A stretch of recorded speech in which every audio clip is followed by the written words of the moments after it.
Hello students, welcome back to the YouTube channel of Akbar classes. Akbar classes के YouTube channel में आप सबका फिर से स्वागत है। हम बात कर रहे हैं एटॉमिक स्ट्रक्चर पे। एटॉमिक स्ट्रक्चर में जो लास्ट लेक्चर था that was about atomic number, mass number, isotopes and isobars. I hope आपको सारी बातें समझ आई होंगी। अब जो हमारा लास्ट टॉपिक बचा है यह है electronic configuration. And what is this electronic configuration? इसको समझने से पहले मैं आपको बता दूं कि बोर्ड एटॉमिक मॉडल ने क्या हमें बताया। बोर्ड एटॉमिक मॉडल ने हमें ये बताया कि electrons are revolving in different circular orbits and these circular orbits are energy levels. Energy levels इसे क्यों कहा गया? क्योंकि इसकी एनर्जी डेफिनिट होती है, यानी कि कोई इलेक्ट्रॉन किसी पर्टिकुलर ऑर्बिट में तभी रिवॉल्व करेगा, तभी घूमेगा जब उसके पास उतनी सफिशिएंट एनर्जी होगी। तो जो रदरफोर्ड का एटॉमिक थ्योरी था, एटॉमिक मॉडल था, उसके अकॉर्डिंग इलेक्ट्रॉन्स बस सर्कुलर ऑर्बिट्स में घूमते हैं, उसके एनर्जी के रिगार्डिंग कोई बात नहीं की गई थी। लेकिन बोर ने इसको स्पेसिफाई किया कि इलेक्ट्रॉन्स उन्हीं ऑर्बिट्स में घूमेंगे जिनके लिए उनके पास परमिशन होगा। And what is this permission? ये परमिशन एनर्जी है। क्या है? एनर्जी है, यानी कि डिफरेंट ऑर्बिट्स में इलेक्ट्रॉन्स की एनर्जी डिफरेंट होंगी। अब ये सवाल आता है कि कौन से ऑर्बिट्स में कितने इलेक्ट्रॉन्स घूमेंगे, यानी कि किसी एटम में डिफरेंट ऑर्बिट्स होंगे, है ना। जो सबसे पहला नियरेस्ट ऑर्बिट है उसको क्या कहा गया? के कहा गया। अगर मैं बोर मॉडल को दिखाऊं उसके अकॉर्डिंग अगर मैं एक एटम का पिक्टोरियल फॉर्म ड्रॉ करूं तो कुछ इस प्रकार होगा। This is your nucleus which consist of positively charge particles and neutral particles which are neutrons, यानी कि प्रोटॉन्स एंड न्यूट्रॉन्स होते हैं, इसीलिए इसमें पॉजिटिव चार्जेस सिर्फ शो किया जाता है। उसके बाद आपके पास सर्कुलर ऑर्बिट्स होंगे, ये पहला हो गया, फिर आपके पास दूसरा हो गया, तीसरा हो गया, इसी तरह से चलते चलते ये 7 प्रैक्टिकल ऑर्बिट्स तक पॉसिबल हैं। समझ में आ रही बात? ये जो सबसे पहला शेल है इसके लिए n का वैल्यू 1 हो गया, फर्स्ट सेल, इसको हम लोग रिप्रेजेंट करते हैं k से। एंड दूसरा को हम लोग n इक्वल्स टू 2, इसको हम लोग रिप्रेजेंट करते हैं l से। एंड तीसरा n इक्वल्स टू 3, इसको रिप्रेजेंट करते हैं हम लोग m से। एंड गोज ऑन, यानी कि आपके पास k होगा, l होगा, m होगा, n होगा। These are what's? These are the orbits. समझ में आ रही बात? अब पहले ऑर्बिट, दूसरे ऑर्बिट, तीसरे ऑर्बिट, चौथे ऑर्बिट्स, किसमें कितने इलेक्ट्रॉन्स होंगे? लास्ट लेक्चर में हमने बात किया था कि एटॉमिक नंबर क्या है। Atomic number is the number of proton present in the nucleus of an atom of an element. कितने प्रोटॉन्स उसमें होते हैं। और जब एक एटम क्या होता है, इलेक्ट्रिकली न्यूट्रल होता है, उसमें जितने प्रोटॉन्स होते हैं उतने ही इलेक्ट्रॉन्स होते हैं, क्योंकि नंबर ऑफ प्रोटॉन्स और नंबर ऑफ इलेक्ट्रॉन्स जब बराबर हो जाएंगे तभी ना चार्ज बैलेंस हो पाएगा, तभी ना ओवरऑल न्यूट्रलिटी आएगी एक एटम में। तो ये सारी बातें हम कर चुके हैं। तो हम किसी एटम में कितने इलेक्ट्रॉन्स होंगे इसको फाइंड आउट करने के लिए हमारे पास क्या है? Atomic number. If you know the atomic number you can know what is the number of electrons in an atom. किसी एटम में कितने इलेक्ट्रॉन्स होंगे। तो इलेक्ट्रॉनिक कन्फिग्रेशन की शुरुआत से पहले आपको जानना यह है कि कैसे नंबर ऑफ इलेक्ट्रॉन्स निकाला जाता है। तो नंबर ऑफ इलेक्ट्रॉन्स क्या है? ये आपका Z, this is atomic number. Atomic number is equal to number of protons, और नंबर ऑफ प्रोटॉन ही क्या कहलाते हैं? Number of electrons. अब ये इलेक्ट्रॉन्स जो हैं किस तरह से अरेंज है, यही कहलाएगा इलेक्ट्रॉनिक कन्फिग्रेशन। तो आज के सेशन में हम क्या बात करेंगे? Electronic configuration. अब इलेक्ट्रॉनिक कन्फिग्रेशन अलग अलग क्लास में अलग अलग हो जाएगा। जैसे आप हायर क्लास में जाएंगे आपके पास एक नया टर्मिनोलॉजी आएगा, अदर देन ऑर्बिट्स आपके पास आएगा ऑर्बिटल्स।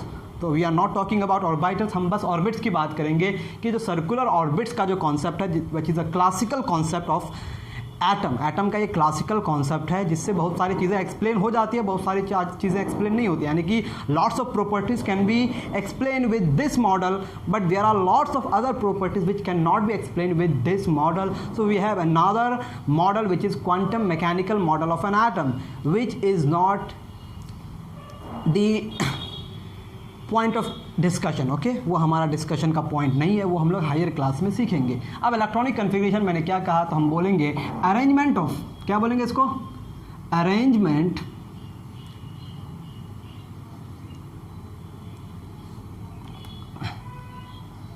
सॉरी स्पेलिंग मुझे कभी कभी दिक्कत होती है।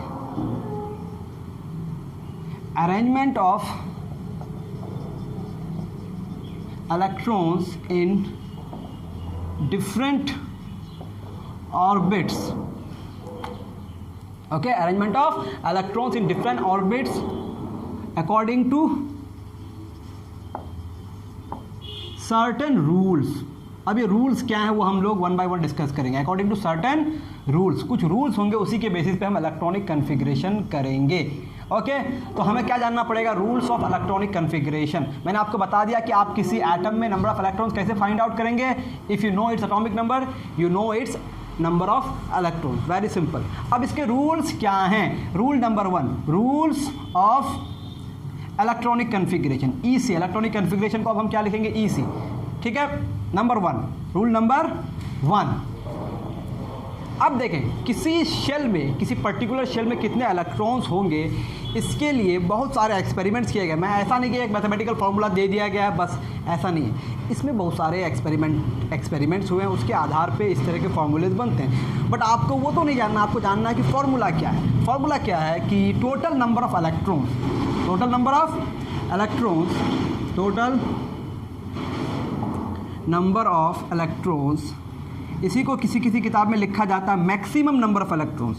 तो either you right total number of electrons या फिर maximum number of electrons that can B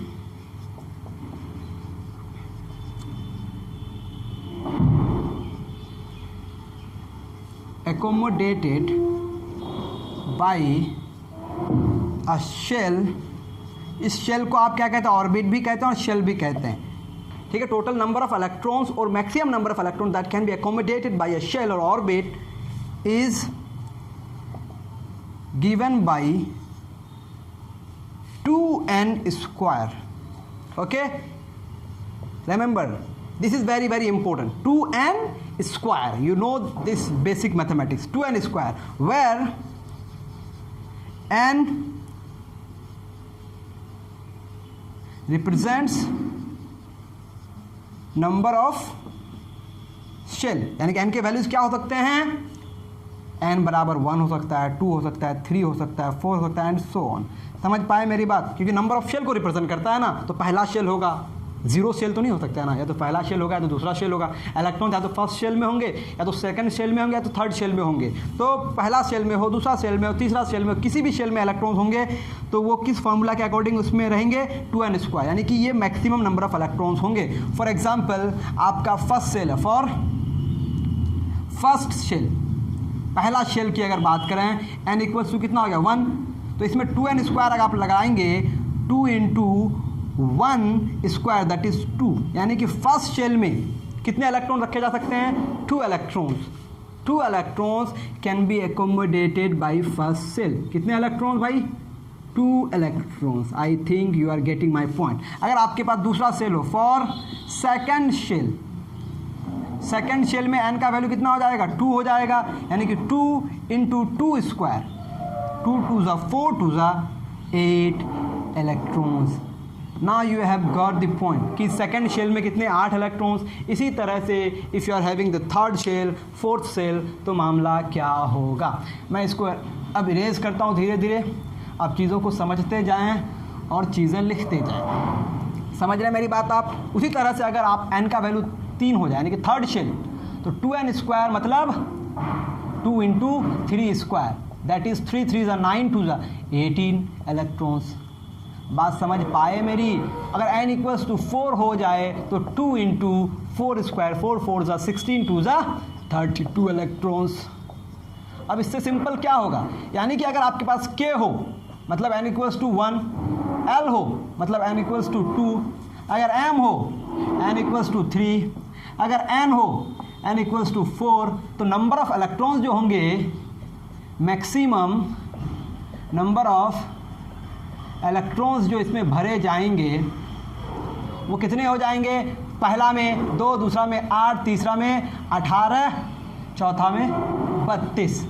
this is how you can feel electrons in different shells. समझ में आई बात? ये first rule, this is the first rule and this is not all, यही पूरा नहीं है। तो पहले ये पता चलेगा कि किस शेल में कितने इलेक्ट्रॉन्स होंगे। This is the first rule. अब दूसरा रूल क्या है कि जब इलेक्ट्रॉन्स को आप भरना शुरू करेंगे तो पहले कहाँ भरेंगे? तो electrons are filled according to the energy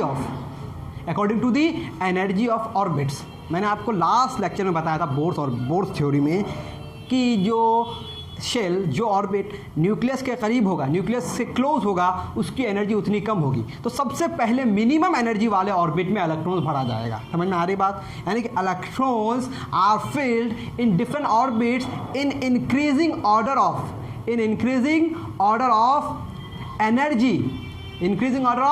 energy of different orbits. इसी को अगर आप हायर क्लास में पढ़ेंगे, ऑर्बिट्स के जगह ऑर्बिटल्स का कॉन्सेप्ट आता है, दैट इज वेरी डिफरेंट। समझ में आ रही बात? तो दूसरा रूल जो है, तो हम क्या पढ़ेंगे, इलेक्ट्रॉन्स आर फील्ड इन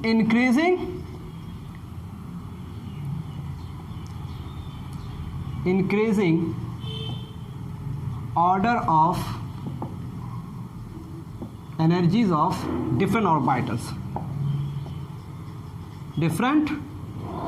और आप सबको पता है कि अगर सबसे पहला जो शेल है उसको अगर E1 माने, दूसरा शेल को E2 माने, पहला शेल की एनर्जी को E1, दूसरा शेल की एनर्जी को E2, तीसरे शेल की एनर्जी को E3, फोर्थ शेल की एनर्जी को E4 माने, तो एनर्जी बढ़ता जाएगा। As the distance between the shell and the nucleus increases, the energy of the shell also increases. समझ में आ रही बात? ये दूसरा पॉइंट होगा कि इलेक्ट्रॉन्स कैसे भरेंगे, एनर्जी के इंक्रीजिंग ऑर्डर पे। एंड थर्ड पॉइंट, ये तो क्लियर हो गया कि आप स्किप नहीं करेंगे। Third point which is very very important, और यहाँ पर सारे रूल्स आपके कंक्लूड हो जाते हैं। वो क्या हैं? अब सुने, ये एनर्जीज जो है इसको कैलकुलेट हमारे पास करने के डिफरेंट मेथड्स हैं। मैंने कहा कि उन मेथड्स को हम डिस्कस नहीं कर रहे हैं। What we are discussing the rules only. ठीक है?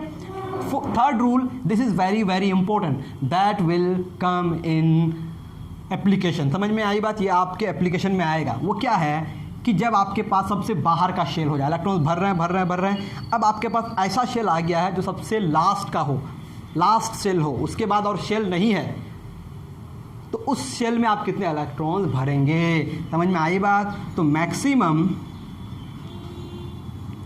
नंबर ऑफ इलेक्ट्रॉन्स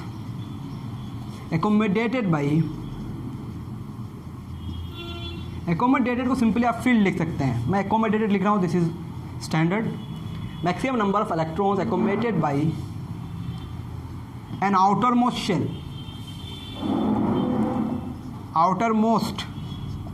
समझ रहे हैं? आउटर मोस्ट शेल को आप वैलेंस शेल भी कहते हैं। क्या कहते हैं? इसी को आप सिंपली अगर लिखेंगे तो आप लास्ट शेल भी कह सकते हैं, लास्ट शेल। समझ में आ रही बात? Valence shell, remember shell orbit are synonymous, दोनों सेम ही है। Maximum number of electrons accommodated by an outer most shell of an atom is always 8। समझ में आ रही बात कि मैक्सिमम कितना हो सकता है? 8 हो सकता है लास्ट शेल में। वैलेंस शेल में मैक्सिमम कितने इलेक्ट्रॉन्स? 8। पहला शेल में 2, दूसरा में 8, तीसरा में 18, फोर्थ में 32। लेकिन ये थर्ड अगर क्या हो जाए, आउटर मोस्ट हो जाए, तो इसमें 8 से ज़्यादा नहीं भर सकते आप। अगर ये फोर्थ आउटर मोस्ट हो जाए तो इसमें 8 से ज़्यादा नहीं भर सकते हैं। तो these are the rules that you need to consider. अब इन रूल्स को हम अप्लाई करते हैं इलेक्ट्रॉनिक कन्फिग्रेशन पे। ठीक है? हम लोग ज़्यादा हैवी एलिमेंट्स नहीं लेंगे, up to 30 we will see, और हम सारे एलिमेंट्स का इलेक्ट्रॉनिक कन्फिग्रेशन करेंगे। तो देखते हैं एलिमेंट्स का इलेक्ट्रॉनिक कन्फिग्रेशन। ठीक है? I think you have got the rules. चलें, electronic configuration of elements up to z equals to 30, मतलब एटॉमिक नंबर 30 तक। ठीक है? मैं सीरियली लिखूंगा 1 by 1। सबसे पहला आपके पास जो एलिमेंट है, मैं उसका सिंबल लिखूंगा hydrogen, atomic number 1, helium, atomic number 2, lithium, atomic number 3, beryllium 4, boron 5, carbon 6। Remember यहाँ एटॉमिक नंबर लिखा जाता है, that I have told you in previous lectures. Hydrogen, helium, lithium, beryllium, boron, carbon, then nitrogen, then oxygen, okay, then we have fluorine, then we have hydrogen, helium, lithium, beryllium, boron, carbon, nitrogen, oxygen, fluorine, neon. Okay, 10 तक हम अभी लिख रहे हैं, फिर इसके बाद आगे बढ़ेंगे। ओके।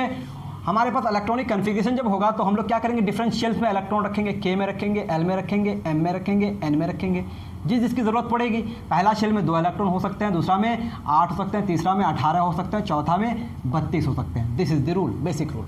ठीक है, अब देखें आप, ये हमारे एलिमेंट्स हो गए। हम आपको डिफरेंट शेल्स में इलेक्ट्रॉन अरेंज करने की कोशिश कर रहे हैं। ठीक है, आई डोंट थिंक कि ये बहुत छोटा हो गया। ठीक है, दिस कैन गो।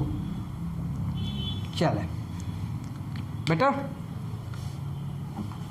ओके, मैं सबको अलग अलग बॉक्स कर दूं ताकि डिफरेंट शेल समझ में आ जाए। ठीक है, आप बोलेंगे इसके आगे शेल क्यों नहीं बनाया, अभी ज़रूरत नहीं पड़ेगी क्योंकि हम लोग बहुत कम एटॉमिक नंबर तक इस्तेमाल कर रहे हैं। हाइड्रोजन का एटॉमिक नंबर कितना हो गया, एटॉमिक नंबर 1, यानी कि Z इक्वल्स टू कितना हो गया फॉर हाइड्रोजन। अगर आप हाइड्रोजन को चेक करें, हाइड्रोजन 1 मतलब Z इक्वल्स टू 1, और Z equals to number of protons, ये भी 1 हो गया, और number of protons equals to number of electrons, ये भी 1 हो गया। यानी कि जो एटॉमिक नंबर होगा that will be number of electron, यानी कि आपके पास कितने इलेक्ट्रॉन्स है, 1। अब आपके पास पहला शेल, शुरू तो पहला शेल से करेंगे ना, क्योंकि मिनिमम एनर्जी फर्स्ट शेल में होती है।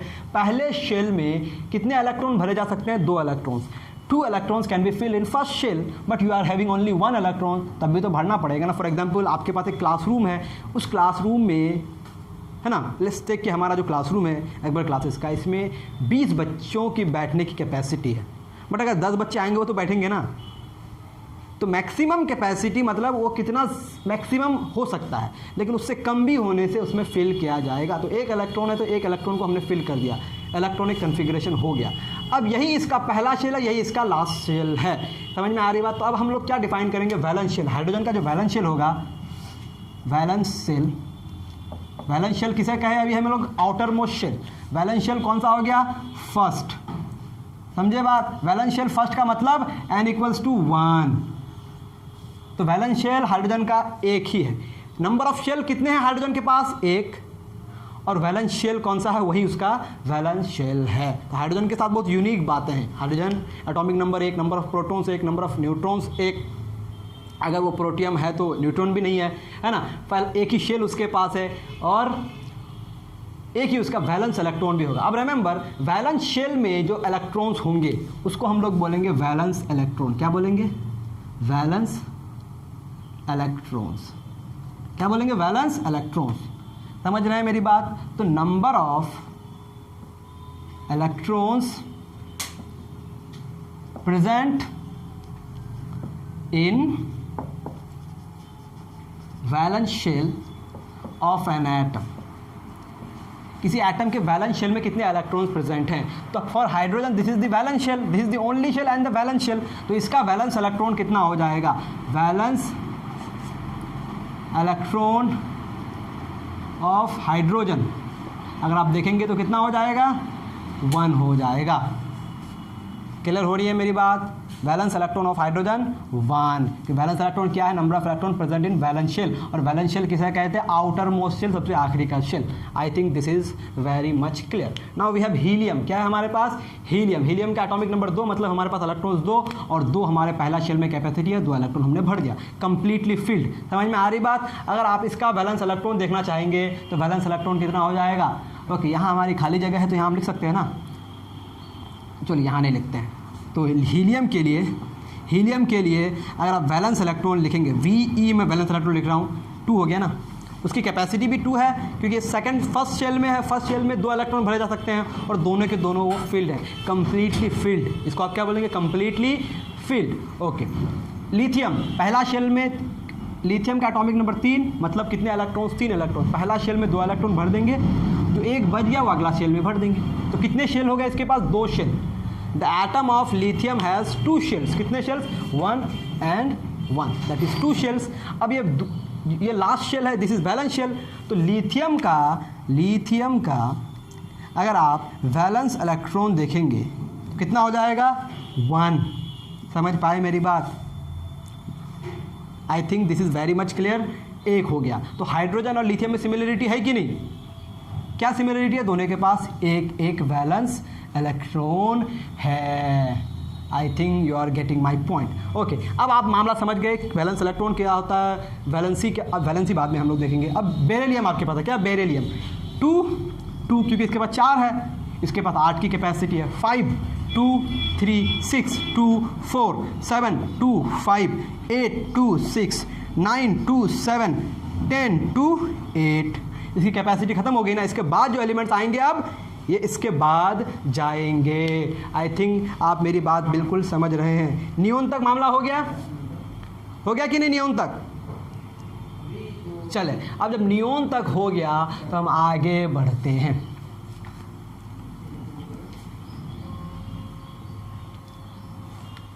नियोन के बाद आता है सोडियम, उसके बाद आता है मैग्नीशियम, उसके बाद आता है aluminium. Sodium, magnesium, aluminium. Am I forgetting something? Sodium, magnesium, aluminium, silicon, phosphorus, sulphur, chlorine, argon, potassium, calcium, scandium, titanium. Okay अब आपके पास K है, L है, M है, N है। अब देख इसी तरह मेरे साथ आप भी बनाते जाएं।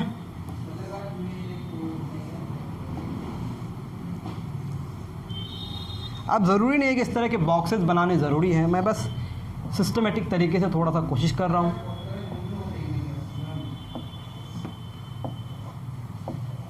ढंग से चीज़ें, जब कोई काम आप करते हैं that should be done in a good way.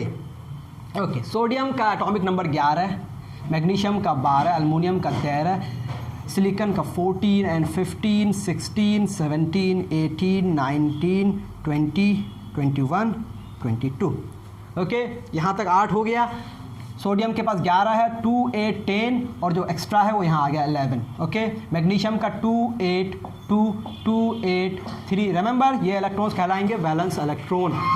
M is the valence shell and the number of electrons present in valence shell are known as valence electron। तो ये हो गए वैलेंस इलेक्ट्रॉन बढ़ रहे हैं। सिलिकॉन 2 8 4 14 2 8 5 15 2 8 6 कितना हो गया 16 2 8 7 17 2 8 8 18। अब 2 8 9 नहीं कर देंगे क्योंकि इसकी कैपेसिटी कितनी है 18 8 2 एंड 32। आप बोलेंगे इसकी कैपेसिटी 18 की है, हम तो 9 रख सकते हैं ना, but this 9 is the valence shell. अब वैलेंस शेल में 8 से ज़्यादा इलेक्ट्रॉन नहीं हो सकते हैं, तो आप मजबूर हैं कि आप कितना इसमें रखेंगे 8 ही रखेंगे। और इसके साथ जो एक इलेक्ट्रॉन बच गया वो आ जाएगा किसमें N में। Now valence electron is 1 but number of shell is increased. इसमें अब कितने शेल हो गए 4 शेल हो गए। आई think you have got my point, समझ में आई मेरी बात। अब अगला जो है पोटाशियम के बाद आता है कैल्शियम, 2 8 8 2। ठीक है अब इस 2 को फिक्स किया जाता है। रिमेंबर इस 2 को फिक्स रखेंगे यहाँ पर हम। और अंदर क्योंकि अब तो ये इनर शेल हो गया ना, जब तक कोई शेल आउटर मोस्ट होता तब तक उसमें 8 से ज़्यादा इलेक्ट्रॉन्स नहीं रखे जा सकते हैं, भले ही उसके पास कैपेसिटी हो। लेकिन अब M के पास कैपेसिटी तो कितने की है 18 की है, लेकिन अब ये M बन जाएगा इनर शेल। क्या बन जाएगा इनर शेल, तो आप इलेक्ट्रॉन्स की संख्या बढ़ा सकते हैं। तो अब से जो बातें हैं अब याद रखने वाली बातें हैं। स्कैंडियम का 21 है तो 2 8 कितना हो गया 10 और यहाँ 2 दे दिए, कितना हो गया 8 2 10 और 2 12, तो बचा कितना 9, 12 और 9 21। ठीक है तो वैलेंस इलेक्ट्रॉन अब सेम रहेंगे, कब तक रहेंगे वो भी मैं आपको बता रहा हूँ। ठीक है टाइटेनियम 22 तो 2 8 2 हो गया 12 and 10 22। I think you have got my point. ठीक है चले इसको मैं यहाँ से हटाता हूँ, यहाँ मैं कुछ एलिमेंट्स के नाम लिखता हूँ।